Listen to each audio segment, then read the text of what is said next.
No beggars allowed, says the security guard to the disguised millionaire owner until the waitress surprises everyone. Thomas Whitmore wakes up before dawn, as always. The apartment is quiet and too big. The coffee mug cools in his hand as he stares at the photo of his wife on the mantel. Clara smiles, a simple smile that had the gift of putting things right. It's been 2 years. The silence still echoes. He thinks about the spotless reports from the elite. High profits. Awards. Society columns. And yet, something itches inside. Emails from old clients who vanished. The cold exchange of texts with his son, Bradley. That nagging feeling that what he built went off the rails when he lost himself in grief. He doesn't trust reports anymore. He wants to see for himself. He wants to smell the kitchen, hear the chef's lounge, see the staff's eyes during shift change. And above all, he wants to know how they treat people who have nothing to offer in return. In the bathroom, he studies his reflection. Graying hair neatly combed, clean-shaven, crisp white shirt. He runs his hands over his face and, with a sigh, grabs the scissors. Not to trim. He decides to let his beard grow for 3 days without touching it. He turns off his phone. Buys ragged clothes at a thrift store on the outskirts. Rubs dirt into his hands until his nails are black. He feels shame. He feels fear. He feels he needs to do this. In the closet, an envelope. Inside, a small note in Clara's handwriting, "Everyone is welcome at our table." He folds the paper and tucks it into his pocket. He grabs a plastic grocery bag. Inside, a cracked plastic cup he found in the warehouse sink at headquarters a few days ago, a symbol he doesn't fully understand why he's taking. Something tells him he'll need to remember what it's like to beg for water. Bradley arrives at the elite downtown like he's stepping onto a stage. He loves the feel of the revolving door, the buzz of the dining room, the whisper of "Mr. Whitmore Jr. has arrived." Tailored suit, watch gleaming. His father vanished from operations after Clara passed. He took over. He created a closed-door policy without writing it down anywhere. The place needs to feel exclusive. That's what sells. "Marcus," he says into the radio. "No drama today, please. We've got the senator at 8. Marcus replies with a curt, "Copy that." Bradley surveys the room, proud. The maitre d', Robert, adjusts the silverware. The hostess, Jasmine, organizes the reservation list. The kitchen brigade moves in measured steps. The kitchen hums behind the swinging door. Everything under control. Sophia arrives through the side alley and pulls her coat tight. The cold bites.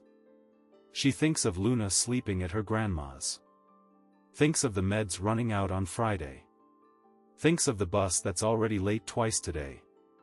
She clutches her apron and takes a deep breath. "Hey, Martinez," says Robert, without looking up. "No tardiness today, right?" "No, sir," she replies softly.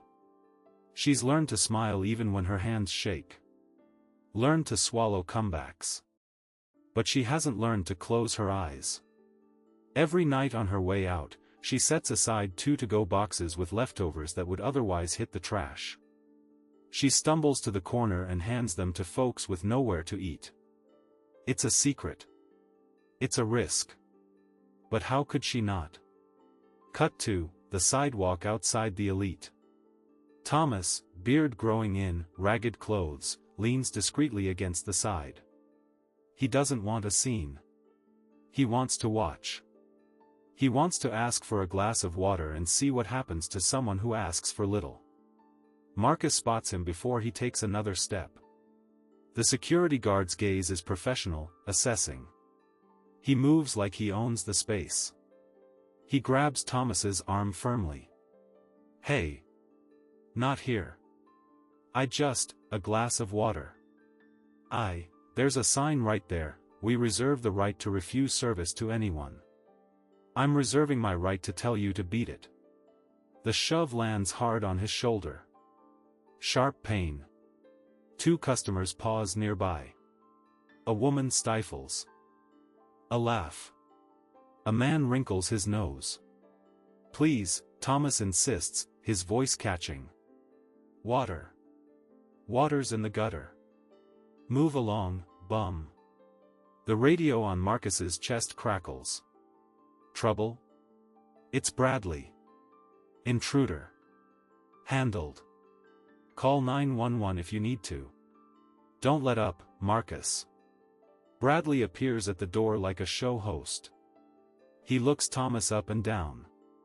Looks at the dirty shoes. Looks at the weary eyes. Doesn't see the man. Marcus, you're good. But don't go soft. Call the cops. They don't learn. Thomas lowers his eyes. He feels shame for his son. Feels rage at himself. It's his boy. Their boy. That's when a tray of empty glasses appears. Sophia pauses for a second. She sees the scene. Her heart leaps. She knows she shouldn't. She's been chewed out for far less. But she sees his face. Sees a simple need. And she speaks up. Mr. Bradley, may I? I can handle this. Martinez, that's not your job. Get inside. Look, please. Don't call the cops. I'll take care of it. She reaches into her apron pocket. Pulls out a $5 bill. It's all she has for bus fare. She extends it to Thomas, without glancing around. Here. Buy water at the corner store. Not worth sticking around here. Silence. The world holds its breath for a second. Thomas looks at the bill and feels a punch to the chest. It's a small, giant gesture. Bradley explodes. Have you lost your mind, Martinez? Handing out cash right in the entrance? In front of the senator? You're fired. Now. Get out. Disappear. The tray shakes. The glasses clink. Sophia doesn't argue. She swallows it. Looks at Thomas, almost apologizing for not being able to do more. Places the bill in his hand, like handing over a treasure she couldn't keep. And goes to gather her things. Marcus crosses his arms, satisfied. A few customers clap softly.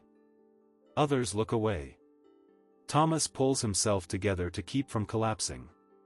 He needs to say something. But the disguise traps him. He just murmurs to her, from the corner of his mouth, "Why did you do that? You could lose everything." Sophia takes a deep breath. Because I know what it's like to need. My daughter's sick. If I don't help when I can, what kind of mom am I? Bradley brushes past her. I said disappear. She grabs her purse, her papers, the crumpled photo of Luna. Her pride weighs less than her fear. Thomas watches her until she rounds T. He corner. And something inside him shifts. He doesn't know it yet, but that decision to leave home with a bag and an unshaven face has just changed everything. What would you do if you were in Sophia's shoes, with little money in your pocket and a stranger being humiliated in front of you? In the days that follow, Thomas observes. Doesn't enter. Doesn't reveal. Observes. He rents a plain sedan, parks across the street, and watches how Marcus operates. Sees how the hostess, Jasmine, sometimes hesitates but yields to the guard's glare. Sees how Robert, the maitre d', avoids trouble and sides with Bradley without question. He quietly hires a private investigator. A discreet man, no chatter. I want photos. Audio. Invoices. In 2 weeks. The man raises an eyebrow. 2? That's tight. Thomas presses his lips. My son needs to learn fast. He doesn't say the real reason. says it's a test, and hands over a check. He also requests a secret audit of the company's books. He's the owner. He still calls more shots than he thinks. Compare vendors. Look for overbilling. Look for unapplied discounts. I need facts. At night, he tails Sophia from a distance. She hits smaller restaurants, drops off resumes, smiles with tired eyes. Leaves each time with the same polite smile of someone who heard, "We'll call you." At the third place, he overhears the whisper, "Not her. I heard she was stealing food." The word stealing burns. He knows what lie that is. Bradley. He grips the steering wheel. He also witnesses another scene. With a bag, Sophia passes in front of the elite and turns into the alley. Two people bundled in blankets wait for her. She hands over 2 to-go boxes. Speaks softly. Asks names. Listens to stories like she respects them. Thomas stays frozen. He remembers Clara, who always insisted on assembling care packages with blankets in winter. It warms his chest and hurts. In the simple bedroom, Sophia counts coins. The bills are spread on the table. Her phone buzzes. It's the clinic. "Mrs. Martinez, we've secured a spot for Luna in the experimental treatment program. But we need the deposit within 10 days. If you miss it, the spot goes to another child." The voice is kind. The deadline is brutal. Sophia jots it down, 10 days. Sticks the paper on the fridge. Closes her eyes. Prays without knowing exactly what to say. 10 days. 10. The next morning, she hits the streets again. A temp agency. A diner. A bistro. The bistro owner, an older guy with a gut, takes the resume and crumples it slowly. "You're the Sophia from the elite? That manager called. Said you were sneaking food out. Don't want trouble." Sophia opens her mouth. No sound comes. She leaves. On the bench, she sits, breathes, wipes tears. Calls her mom. "Mom, I'll figure it out. I promise. Don't cry in front of Luna, okay?" At night, back in the alley, she sees Marcus leaving early. He spots her handing out boxes. His hard eyes fix on her a second too long. He could yell. Could humiliate. He could. He exhales. And walks on. Without a word. A crack in the armor. Sophia is surprised. Shattered expectations. He's not all stone after all. He rounds the corner and his face hardens again. He speaks into the radio. "Bradley, all clear. Heading out." Bradley opens the desk drawer and sees Clara's pen. He doesn't throw it away. He holds it sometimes. He misses her. She called him, "my sweet boy." He wanted recognition from his dad. Wanted his dad to say, "Good job, son." Instead, all he hears in the echo of memory is, "Clara would have done it differently." He's not a monster in his own eyes. He tells himself, "I'm protecting the brand." The elite is about perfection. Sloppy people ruin the image. That's all it is. Just business. He recites it to himself like a mantra. In the office, the financial consultant shows numbers. "If we squeeze the vendors, we can build in 15% and, do it," Bradley orders, glancing at his watch. He knows. It's not ethical. It's standard practice. It's how they grew. Up in a world where the line between right and allowed got blurry. He pushes the line to feel in control. And control is addictive. The investigator delivers an envelope. Photos of Marcus shoving, turning away. Audios of Bradley negotiating off the books amounts with a vendor. Spreadsheets with numbers that don't add up. And an extra, a distant photo of Sophia handing out boxes, smiling at a man in a worn baseball cap. Thomas feels shame. He, the owner, let this happen. He built a place where a Sophia gets fired and a Marcus gets rewarded. He did that when he hid behind reports instead of people. He barely sleeps that night. He calls the lawyer the next day. Call an emergency board meeting. In 15 days. I'll be there in person. The lawyer chokes. Mr. Whitmore, that's necessary. He also calls the company's PR firm. Reserve the big conference room. I want business reporters there. Say it's a major social impact announcement. Related to those discrimination rumors? You'll see. He schedules the final audit for 8 days out. Enough time to tie the noose he'll pull at the right moment. And there's a third call. To the clinic. This is Thomas Whitmore. I'd like to know the deposit amount for little Luna Martinez's treatment. The receptionist, surprised, relays the figure. Thomas notes it. His hand hovers. He almost transfers the funds right then. Almost. He wants to save Luna. But he also wants to ensure this leads to change that saves other Lunas. He decides to hold off until the meeting day, but has a plan B, a check made out to the clinic, signed, tucked in a folder with Clara's note. If things go off script, I'll deliver it personally. He doesn't know there's a hard deadline now, 10 days, and 2 are already gone. Robert, the maitre d', sees Sophia pass in the alley and checks his watch. He has 20 years in the business. He knows when something's off.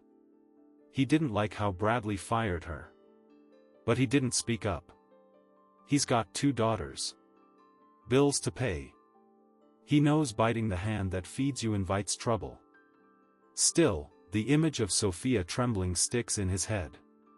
And Bradley's smug smile, too. At the end of Act 2, the city closes in. The clinic deadline looms over Sophia. Thomas's plan is pinned to the calendar. Bradley feels untouchable. Marcus sleeps easy. And someone on the street needs a meal. If you had 10 days to save the health of the person you love most, would you accept anonymous help you don't understand, or wait for justice that might not come in time? 8 days left. Sophia opens a box in the closet. Inside, a necklace from her grandma with a St. Jude pendant. She takes off the necklace and kisses the pendant. Heads to the pawn shop. I can only give you a little, miss. Gold's down. She knows it's a lie. But she has no choice. She accepts. Leaves with cash rubber banded. Half for the overdue rent. Half for the meds ending Friday. 7 days left. She hears a bar downtown needs a waitress. The owner eyes her up and down. This place is for folks who know the game. Customer flirts, you laugh. Customer buys a drink, you sit. Cool. Pays well. Sophia swallows hard. No, thank you. She walks out. Wind in her face. Fear in her gut. But there's a line she won't cross. 6 days left. Luna has a fever. Sophia's mom says it's just nerves. Still, they head to the urgent care clinic. Wait 3 hours. Luna dozes on the bench. Sophia strokes her daughter's hair. A mom nearby whispers, "Mine lost the study spot for one late day. Stay on it." The word "lost" hammers in her head. Thomas enters the elite undisguised, mid-afternoon when it's quieter. He watches without being noticed. The staff snaps to attention. Bradley appears in seconds. "Dad. Good to see you here." It's a smile. It's theater. It's ice. Thomas smiles with half his mouth. Came for a glass of water. Bradley laughs, thinks it's a joke. Of course, of course. He summons a waiter. The water arrives perfect, in a tall glass. Thomas holds the glass and thinks of the cracked cup in his bag. The contrast throbs. Heard some rumors, he says casually. That we're being too selective. Bradley, calm, Dad, you know how it is. Brand is everything. Can't let just anyone in. The neighborhood's rough. Gotta protect the vibe. Protect from who? People who are thirsty? Bradley rolls his eyes a bit. Dad, come on. You checked out. I'm holding it down. Thomas stands. Yeah. I see that. He leaves before his blood boils. He walks to the kitchen. The head chef greets him nervously. He spots Robert at the door. Robert, how's it going? Robert straightens. Mr. Whitmore. At your service. Thomas lowers his voice. Seen anything you didn't like in the last few months? Robert hesitates. Glances at the dining room. At the camera in the corner. The house is busy. Service is, Thomas holds his gaze. Robert. I'm not here to hurt you. I'm here to listen. Robert exhales. I saw, sir. I didn't speak up. Because I was scared. But I saw. And I regret not saying something. Thanks for telling me now. Thomas shakes his hand. You'll need courage soon. Marcus thinks everything's fine. He's got energy to spare. Gets his envelope bonus. Feels respected. He's got a 14-year-old daughter living with her mom. Pays child support on time. He justifies the job with lines, I just do what I'm told. I just keep order. He doesn't see himself as a bully. He sees himself as a wall. A wall that keeps out the chaos. Sometimes, alone, he thinks of that girl, Sophia, handing out meals. He sees his own daughter in her. He shoves the image aside. No room for guilt in his line of work. 5 days left. Sophia helps an old man at the pharmacy door, the one in the worn baseball cap, find the right bus. He's lost. She takes 3 extra stops and walks back. Her feet ache. Her head pounds. But her heart settles. Mom, I'm tired, says Luna, with dark circles under her eyes. Sophia smiles. Me too, baby. But we're tough, right? We're tough, Luna repeats, like she's holding the universe in her small hands. 4 days left. A letter in the mail. Eviction notice in 30 days if rent isn't caught up. The words eviction and treatment battle in the same head. Her world turns into an impossible spreadsheet. 4 days left. The auditor delivers a partial report. Found overbilling on 3 contracts.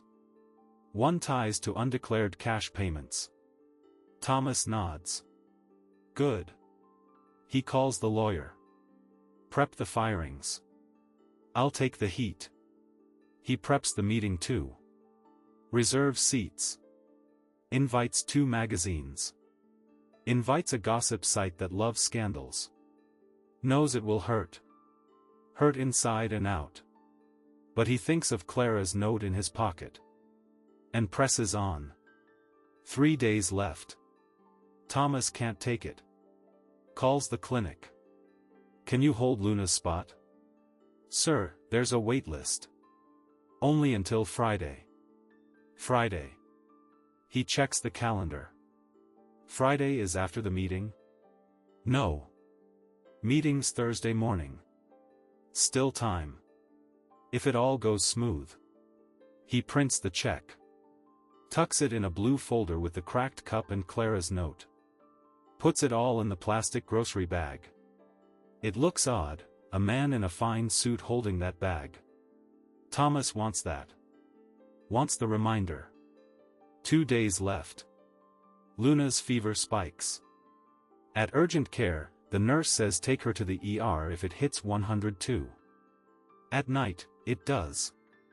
Sophia rushes. In the ER, crowded hallway. People complaining. Luna falls asleep in her lap. She leans her head against the wall and cries quietly. Someone nearby offers a tissue.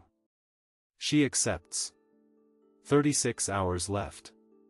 The clinic calls. We're extending the deadline slightly. Sophia thanks them. Hangs up. The phone buzzes again. Unknown number. She answers. Mrs. Sophia Martinez? Yes. Please come tomorrow at 10 to this address. It's a job opportunity. I saw your resume. Where? The elite headquarters. Silence. Is this a joke? No, ma'am. The invitation is official. Your name's at reception. She wants to say no. Wants to say she'll never set foot there again. Wants to say it's a trap. But she thinks of Luna. Thinks of the deadline. Thinks of miracles that sometimes come disguised as something you hate.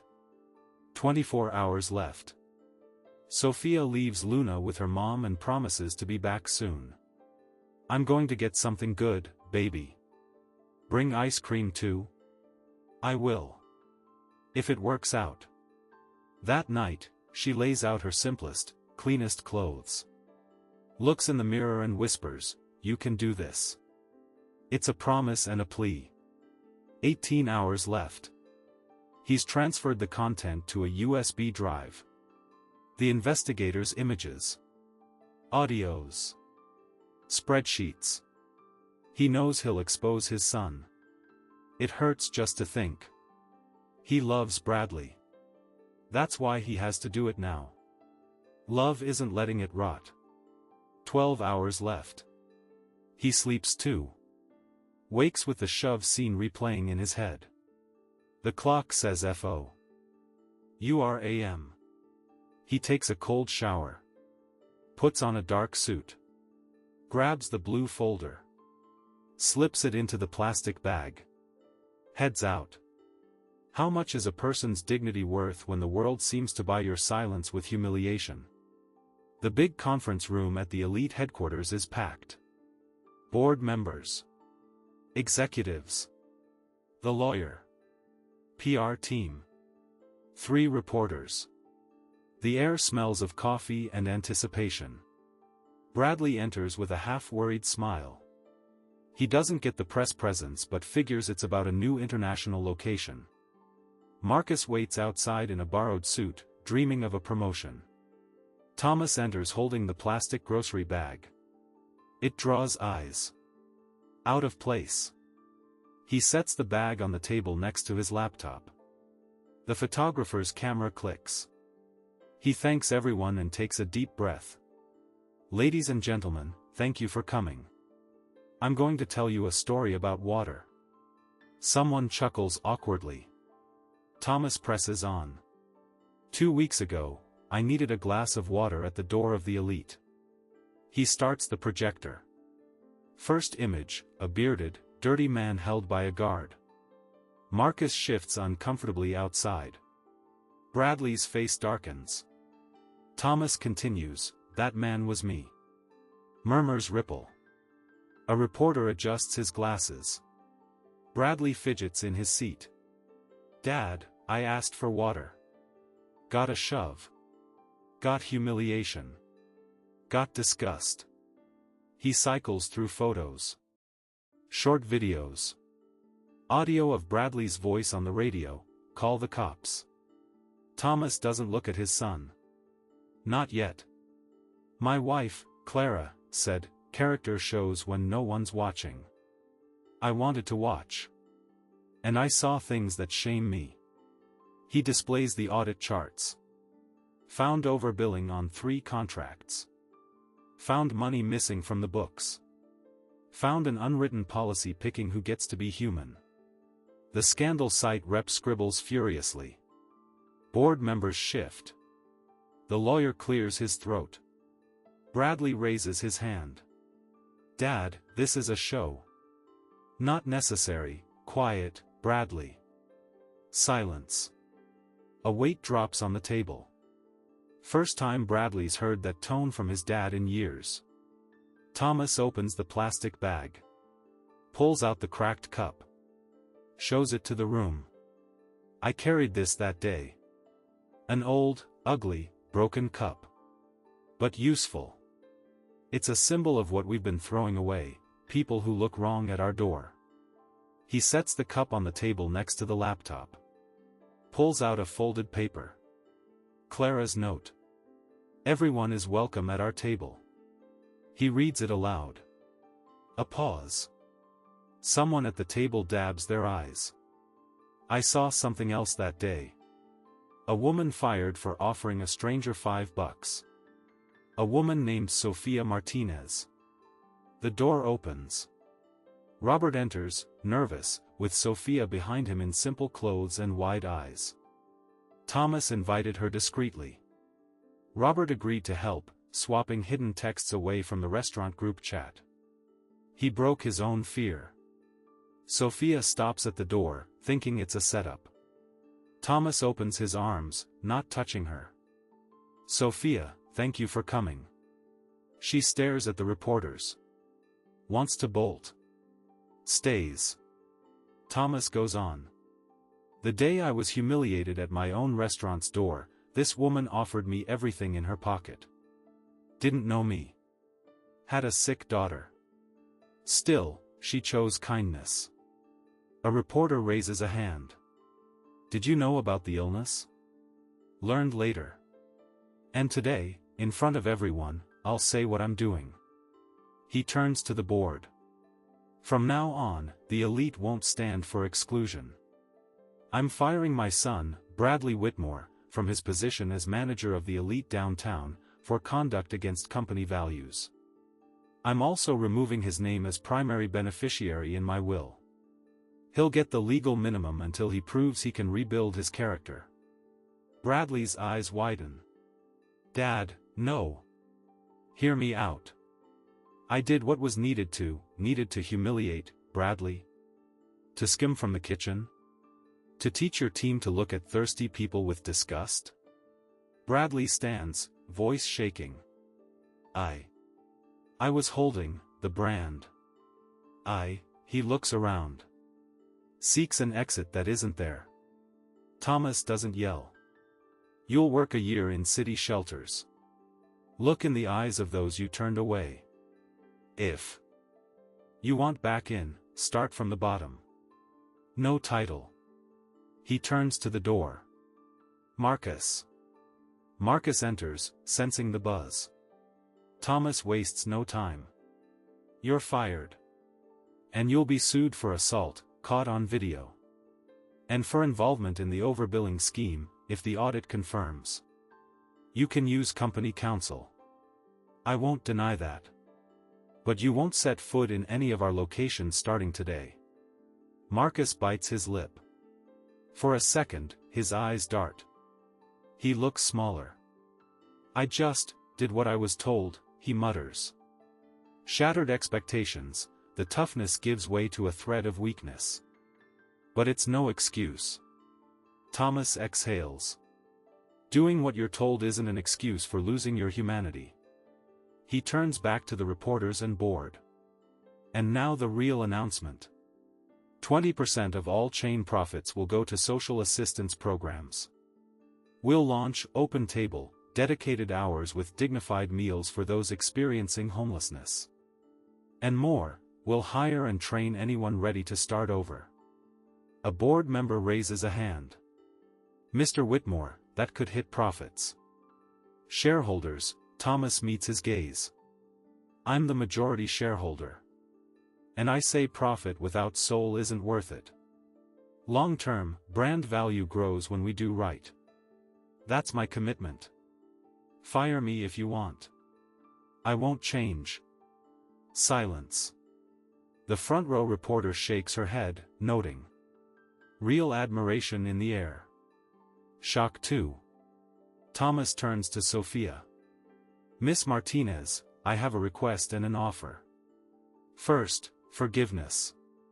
I let my company become a place where good people get hurt. Second, I want you as Director of Human Resources and Organizational Culture for the chain. With training. With a team.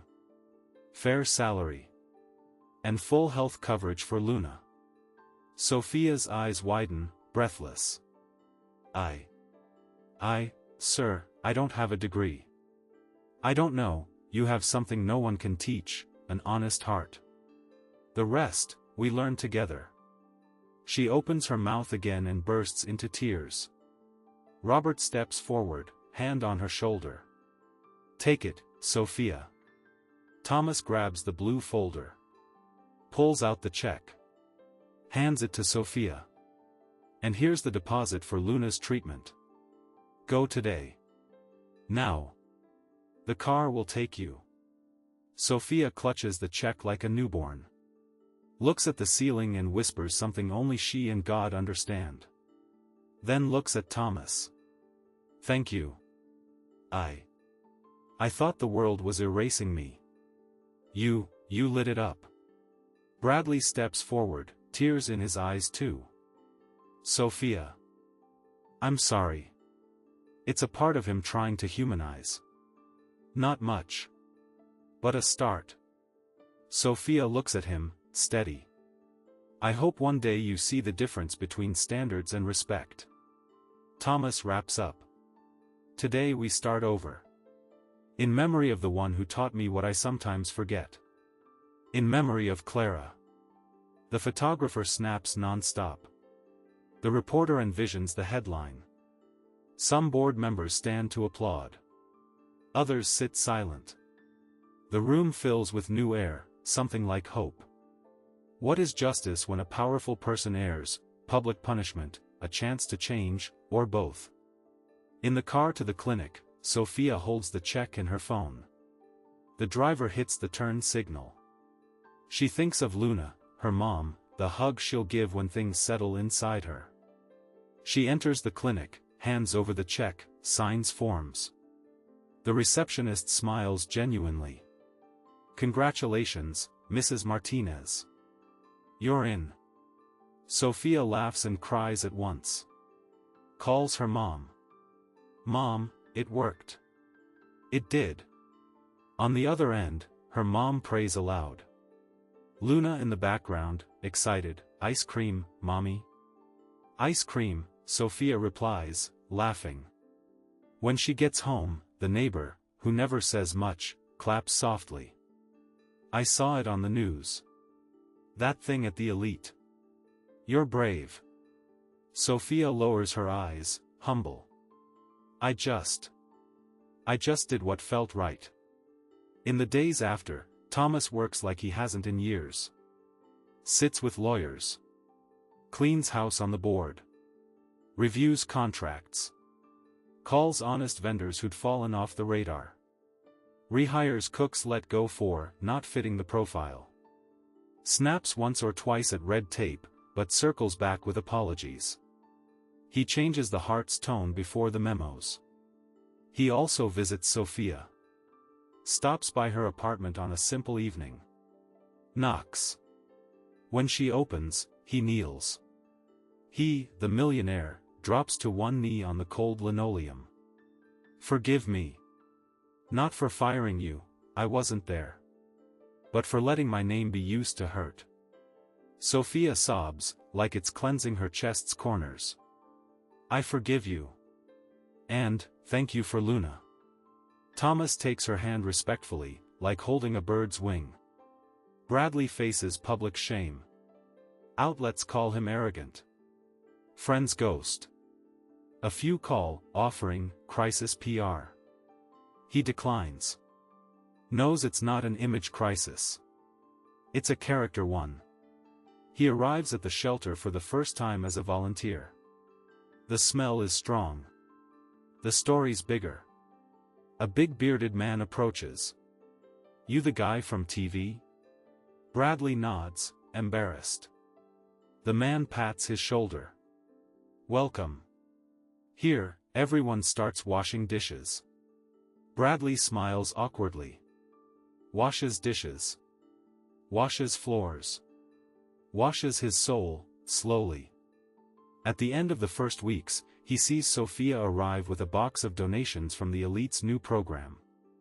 She pauses, sees him, nods. No hug.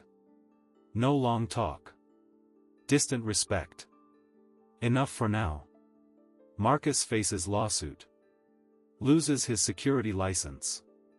The lawyer negotiates. He lands a warehouse job. The floor's cold. The boss isn't kind. Marcus swallows it. Sees a new kid getting bullied by a veteran. For the first time, he steps in on the right side. Leave the kid alone. Teach without yelling. The veteran rolls his eyes. Marcus pushes. It's a small different step. It's important. Robert becomes Sophia's ally inside. Helps redesign service, crafts the open table schedule with the same care as reservations. Same napkin. Same plate. Same smile. He trains the team patiently. Sometimes cries in the restroom after a shift where an exec gripes the place is turning into a soup kitchen. He breathes. And returns. Keeper of a simple flame, respect. Jasmine, the hostess, was the one who sent the first anonymous emails to corporate about Marcus's excesses, scared. No reply. Now, she approaches Sophia, offers logs, offers help. I wasn't brave before. I want to be now. Sophia smiles. It's never too late to turn the key. Sophia sits in a glass-walled office full of color-coded papers. On the wall, marker-written phrases. In-house training. Emergency fund. Zero tolerance for humiliation. She learns new terms without jargon. Learns to say no when needed and let's talk when it builds. She walks into a simple store and buys a dress for Luna. They dance in the living room. The girl twirls, laughs loud. Health improves. Remission comes with the sound of giggles. They box the bad memories mentally and leave the lid cracked. Not about forgetting. About remembering without as much pain. 2 years later. The elite has 10 open-table locations. People who once ate in alleys now work the dining room, kitchen, office. The program made positive headlines worldwide. It's not empty hype. It's routine. Monday, Tuesday, Wednesday. It's the neighborhood grandma sitting for lunch with simple elegance. It's a young guy who once slept under a bridge now leading the dessert section. At the opening of a new open-table site, Thomas takes the makeshift stage. His heart beats lighter. Clara's photo isn't just in his pocket.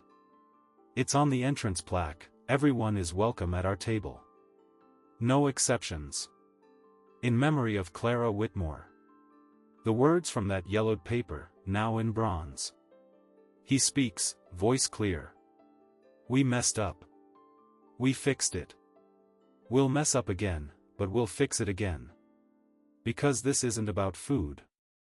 It's about people. Beside him, Sophia holds a mic. She doesn't love stages. But today, she wants to speak. If anyone here ever left a place feeling small, I want to say, not here. Here, you're a person first. Luna, now 7, enters with a bouquet of colorful flowers. Hands them to 3 people, a former homeless man who's now an exemplary waiter, a cook who re-entered the workforce after being overlooked for being over 50, and a woman who, like Sophia, once chose between bus fare and food and now runs HR at a location. Bradley's in the back, no fancy suit, simple shirt. He works as assistant manager at a smaller spot. No private office. Just a clipboard. He approaches his dad at the end, no cameras. Dad, thanks for not giving up on me when I deserved it. Thomas hugs him. A father-son embrace for those lost in the same house who found a way back. Your mom never would have.